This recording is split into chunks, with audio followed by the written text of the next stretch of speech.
बिस्मिल्लाहिर्रहमानिर्रहीम इय्याका नअबुदु व इय्याका नस्तईन। जी तैयार हो चुका हूँ। बड़े भाई साहब बाहर बैठे हैं मेरे इंतज़ार में, क्योंकि हमने लेने हैं आज जानवर।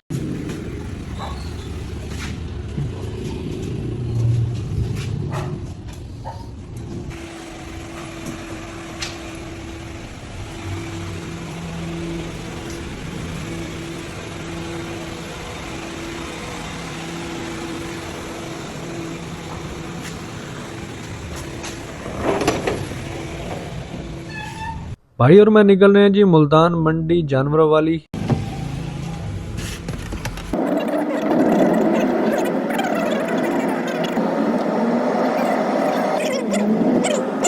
In 200 meters, turn left onto Bahawalpur Suka Road.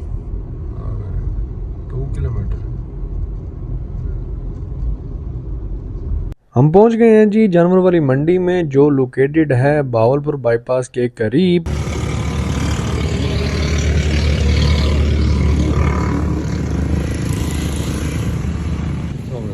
क्या हाल है भाई? पालन वास्ते गिंजे हाँ पालन वास्ते घूमने।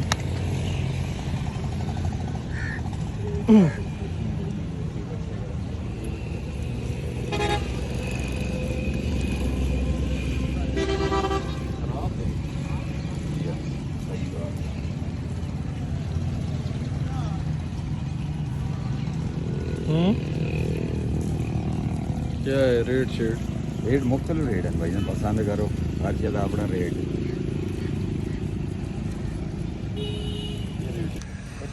बची बची है, ये सारी बच्ची हैं मैं सा जी, सारी बच्ची हैं। इन 4 जानवरों के अंदर हमें 2 जानवर बहुत बेहतर नजर आए हैं। एक ही भाई हमें दिखा रहा है और एक ही इसकी साइड वाली ये खड़ी है। दोनों का ये रेट हमसे मांग रहा है 1,20,000 रुपये। वहाँ बात ना बनी तो हमने बकरियां वाली साइड पे सर्वे करना शुरू कर दिया। हमने कहा सबसे पहले बकरियां वगैरह ले लेते हैं, फिर जो बजट हमारे पास बच जाएगा उसके अंदर हम 1 या 2 जानवर जो भी होगा ले लेंगे। और छोटा घाट आना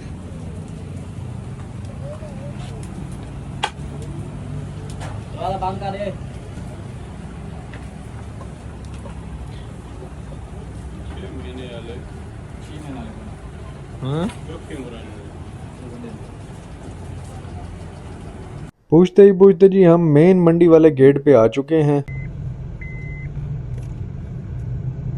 जी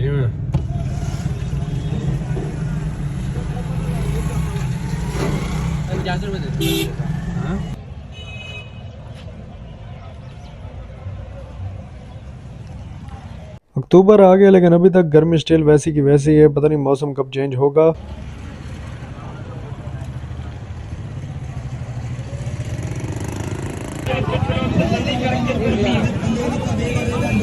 की मांग रहे हैं लोड़ी का?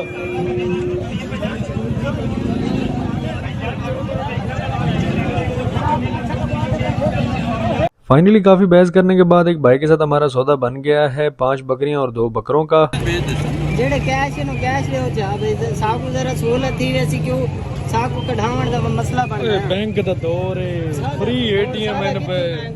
ओ यार 20,000 तुम कैश असा एडे बड़े व्यापारी कह नहीं से 23,000 कैश दे दो, 50,000 काउंट दे दो। चलो यही चक्कर। हाँ 23,000 कैश दे दो। खुश हैं? तेरे भी नहीं 33 बनदा है। हाँ 33। कौन है ये लोग?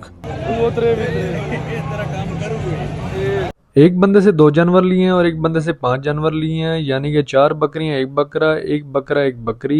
4 बकरियां 1 बकरे वाले को 85,000 रुपये दिया और 1 बकरी बकरे वाले को 27,000 रुपये दिया है टोटल।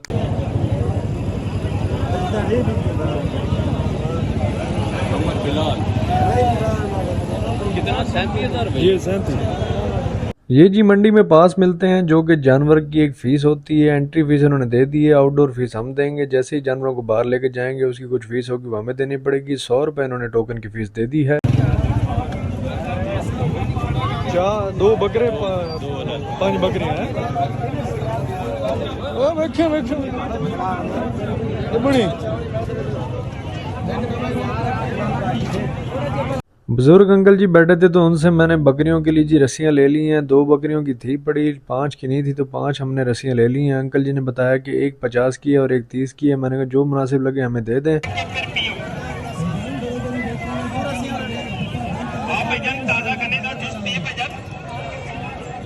रस्सियाँ जी गले में पहना दी हैं, अब जानवरों को ले जाने में काफ़ी आसानी होगी।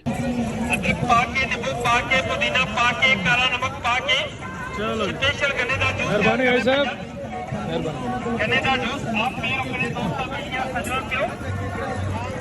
आज जेडे दोस्त भरा गन्ने का जूस पी रहे नहीं, इन्हों को पुछ लो, तसल्ली करके फिर पियो।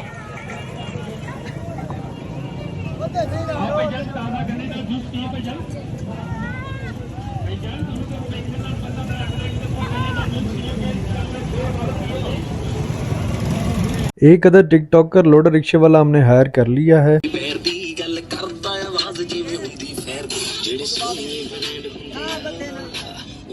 सफर दे रहे हैं पर रस्सी बांध रही निकलना मैंने ना बात दे हल्का हल्का। रस्सी ले सी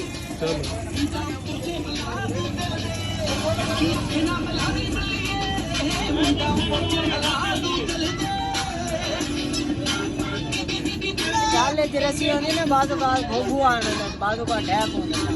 चलो ये भी सही है।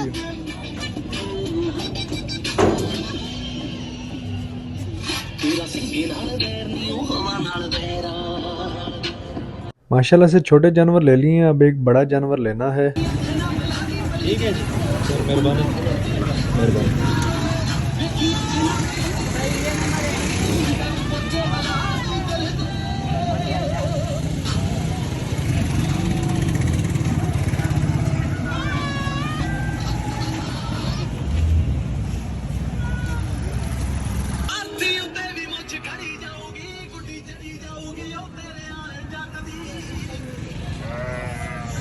मैं भी लोटे वाले भाई के साथ अंदर बैठ गया हूँ बकरियों के साथ ही, और ये आपका भाई जा रहा है। बड़ा मज़ा आ रहा है, खुली खुली हवा लग रही है। गाड़ी में इतना मज़ा नहीं आ रहा था जितना यहाँ पर आ रहा है। मैं सोच रहा हूँ कि भाई के साथ भी चला जाऊँ गाँव की तरफ, इसी के ऊपर ही। भाई ने मुझे मना किया लेकिन मेरा दिल कर रहा है इस पे जाने को। अच्छा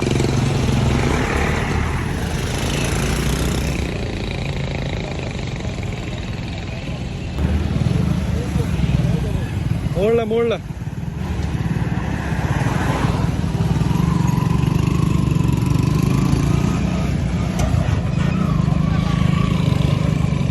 उसी जगह पे आ गए हैं जहाँ पर हमें स्टार्टिंग पे 2 बच्चियाँ पसंद आ गई थी। उसके पास अब जाके देखते हैं कौन सी बच्ची हमें अच्छी लगेगी, वही एक हम परचेज कर लेंगे। कट्टी का भी सौदा हो चुका है जी हमारा। ये बाइक खोल के रिक्शे के अंदर लोड करवा रहे हैं। माशाल्लाह से ये भी हमने ले ली है।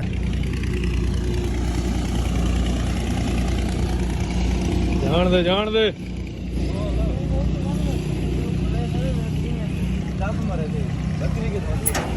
इन्हों को मरीशी से कहना देखो जरा बात दे, जरा मेहरबानी तेरी।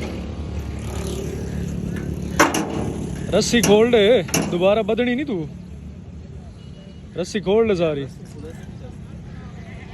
भाई ऑनलाइन पेमेंट कर रहे हैं। ये हमसे 60,000 मांग रहे थे। बहुत ही मेहनत समाजित करने के बाद हमारी डील जो है 55,000 पे तय पाई है।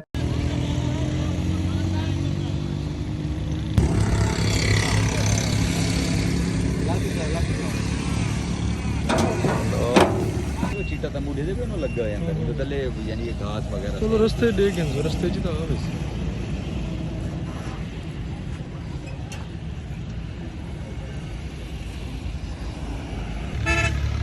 जिंदाबाद, पानी सारे ने बुला दे यार। चलो अंदर आ गए ना पी पानी हिला।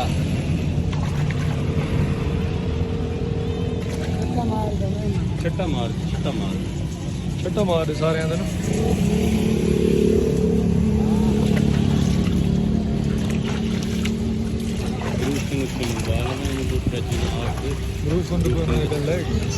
सिर्फ ना रस्ते भी को ला लीजिए। क्या करना पानी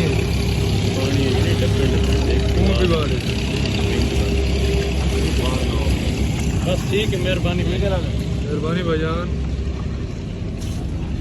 बड़े भाई के लाख मना करने के बाद भी मैंने ये जिद पूरी कर ली। मैं रिक्शे वाले भाई के साथ जाऊंगा। अब देखते हैं जी क्या बनता है। खत्म, bye bye, tata, good bye गया। बड़े भाई को भेज दिया है घर की तरफ कि आप खैरियत से घर जाएं, मैं वहां पहुंच के आपको कॉल कर दूंगा।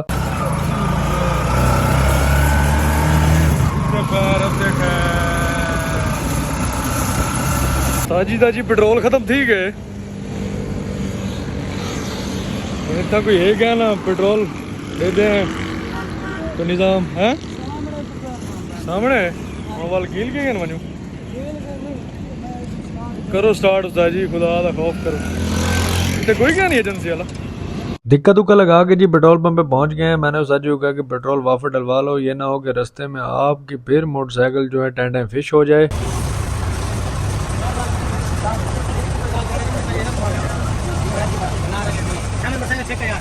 तो उस्ताद जी ने भी गैरत खा के एक ही दफा 1010 रुपए का डलवा लिया है। उस्ताद जी ने मुझसे पूछा कि मैं अपना वूफर सिस्टम ऑन कर लूं, मैं बोर हो रहा हूं। मैंने कहा जी ऑन कर दो, आप मालिक को पड़े अपनी मोटरसाइकिल के।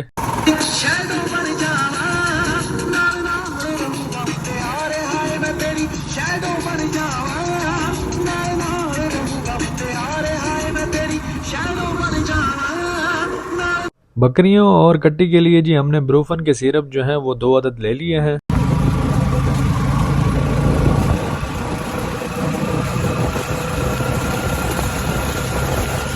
शुरू में मजा आ रहा था, अब हालत हो चुकी है टायर्ड, क्योंकि आधा सफर हो चुका है और उस्ताद जी की सीट बड़ी तंग है पड़ी। अरे कहना क्या चाहते हो? जमीन के नजदीक आ गया हूँ, सामने मुलाजिम साहब भी खड़े हैं, उनको कॉल करके बुला लिया था मैंने। अब्बास को मैंने बोला कि आगे तुम लेके जाओ, मेरी हो चुकी है बस, मैं थोड़ा सा पैदल आना चाहता हूँ। तो उसने कहा ठीक है सर जी, मैं लेके जा रहा हूँ।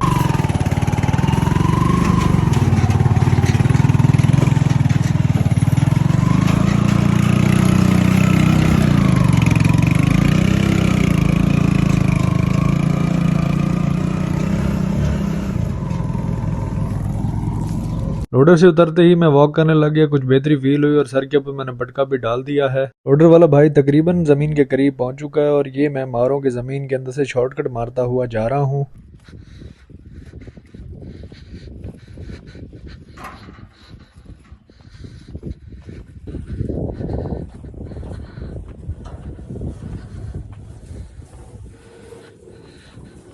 बैग नहीं आए हाँ मारवा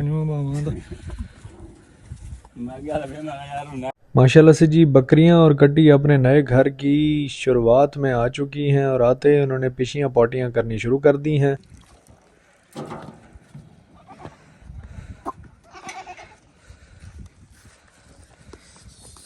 चल अंदर।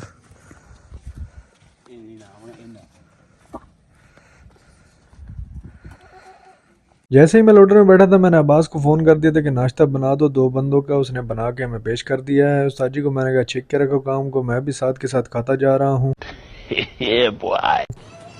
जंतर फ्रेश अपनी ज़मीन से कटवा के बकरियों को डाला जा रहा है ताकि वो अपनी पेट पूजा कर लें। हम भी साथ साथ पेट पूजा कर रहे हैं। बाकी सब फिट है पड़ा। ये बकरा साहब जो है काफ़ी देर से आया है और लेटा ही पड़ा है, पता नहीं इसको क्या हो चुका है। मुर्गी खाना भी हमारा बेहतरीन से चलता हुआ आ रहा है।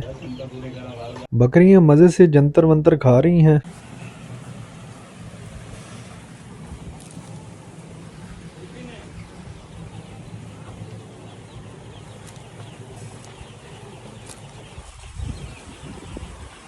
खल है ना हाँ?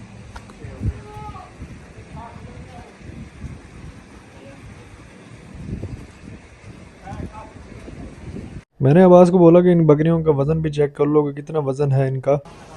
हाँ?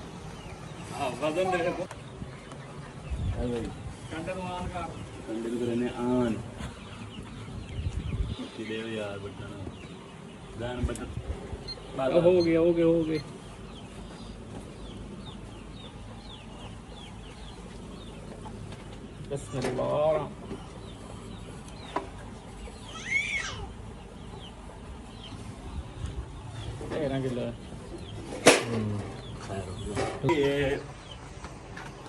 खुरावड़े नहीं करने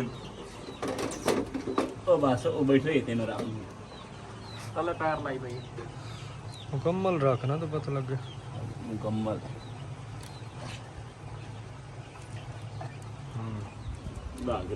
टोटल एवरेज वजन जी बकरियों का है पड़ा 11 से 12 किलो का। अब हम निकलने की तैयारी कर रहे हैं वापसी की, मुल्तान की। मुझे रोड रक्षा देखते हुए चक्कर आने लगे कि इसी पे वापस जाना है। भाई मुझे मना करता रह गया, उसके बावजूद भी मैं ये रिस्क लेके आ गया। लेकिन ये मेरा बड़ा ही बैड एक्सपीरियंस रहा है।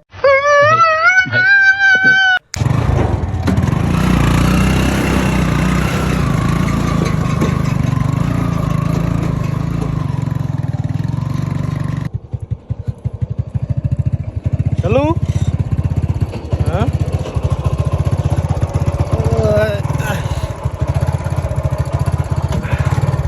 चलो फिर से उसी तंग सीट पे बैठ के मैं फिर से फना होने वाला हूँ। अल्लाह करे इंशाल्लाह जल्दी से मेरा मुल्तान आ जाए।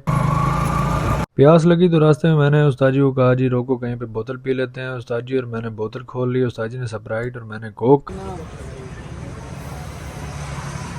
वापसी जाते हुए उस्ताद जी को मैंने कहा जी बैठने में परेशानी हो रही है, तो उन्होंने कहा जी साइड चेंज कर लो। साइड चेंज करते ही फिर परेशानी है, तो उन्होंने कहा जी पीछे चलो जाओ, अब तो जानवर नहीं है। तो ये आइडिया मुझे अच्छा लगा और मैं पीछे आके खड़ा हो गया।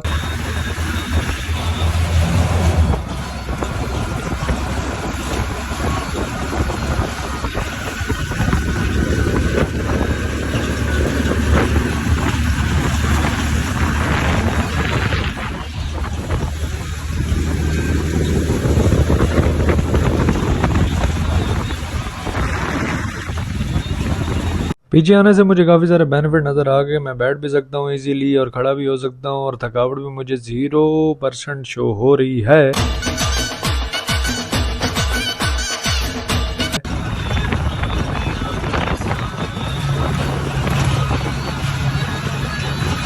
वापसी जाते हुए जी उस्ताद जी की बाइक ख़राब हो गई है। मैंने कहा उतर के देखूं क्या मसला हुआ है। क्या बोला तूने?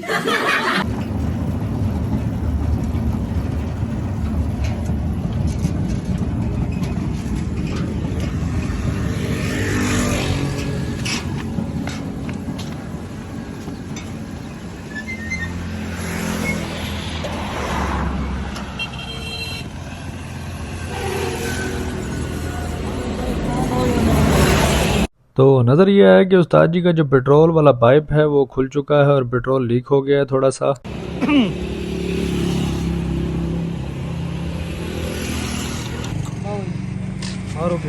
उस्ताद जी ने पाइप की फिटिंग कर ली है।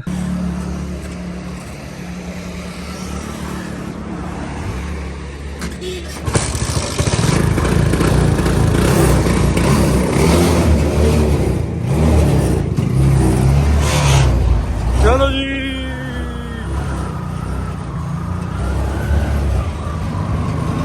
विहाड़ी चौक जी मैं पहुंच आया हूँ।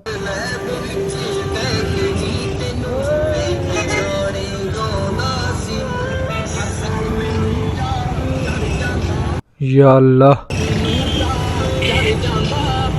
शुक्र है कि मैं अपनी मंजिल मकसूद की तरफ आ चुका हूँ। विहाड़ी चौक पे उतर गया हूँ। अब देखता हूँ कि रक्शे पे जाना है या किसी और चीज़ पे।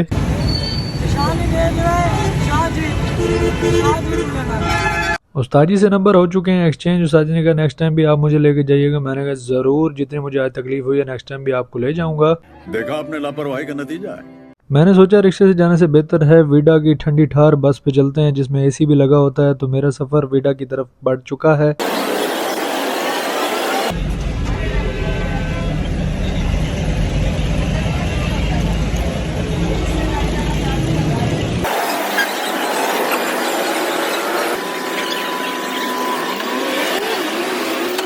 सोच के यही आया था कि सुकून से जाऊंगा वीडा की बस में एसी की हवा खाते हुए। यहाँ तो पोजीशन ऐसी है कि खड़े होकर जाना पड़ रहा है, लेकिन फिर भी सुकून है थोड़ा बहुत।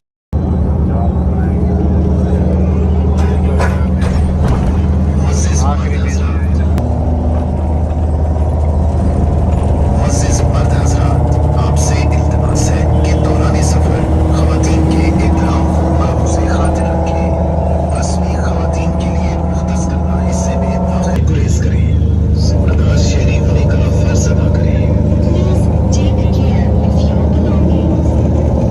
Beware of pickpockets.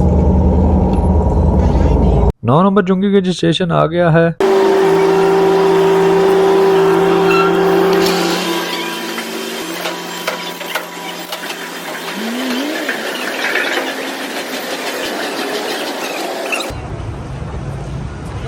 आज वाकई ही काफ़ी जलील हुआ हूँ। खैर चुंगी नंबर 9 पे पहुंचने के बाद ये तो आसरा हो गया कि घर बहुत करीब है।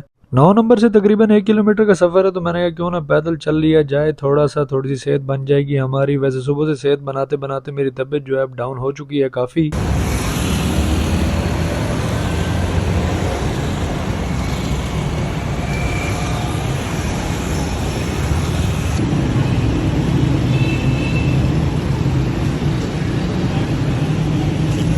रास्ते में हमारा जो पुराना बार्बर है उसकी शॉप आ गई। मैंने कहा चलो ये उजड़े हुए चमन को नया चमन बनाते हुए घर की तरफ फिर निकलते हैं।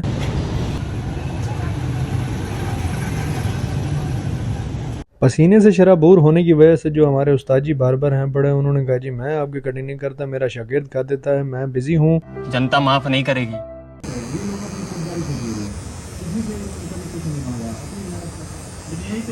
शकीर साहब को आए हुए शॉप पे 2 दिन हुए और नया तजुर्बा मेरे पे किया जा रहा है और इसने कर ही दिया आखिर कुछ ना कुछ। शेव करवाने के बाद काफी हल्का फील कर रहा हूँ और थोड़ा सा साफ चेहरा भी हो चुका है मेरा। घर वाली गली के अंदर जी फाइनली आ गया हूँ। अल्हम्दुलिल्लाह रब्बिल आलमीन। आज का सफर बस सही गुजर गया, जो भी गुजरा। भाई ने मना किया था लेकिन भाई की नहीं सुनी। ऐसे मिसाल नहीं बनी हुई कि बड़ों की नहीं सुनोगे तो रुल जाओगे। खैर व्लॉग को यहीं पे एंड करते हैं। आप लोगों का बहुत शुक्रिया, दुआओं में याद रखें।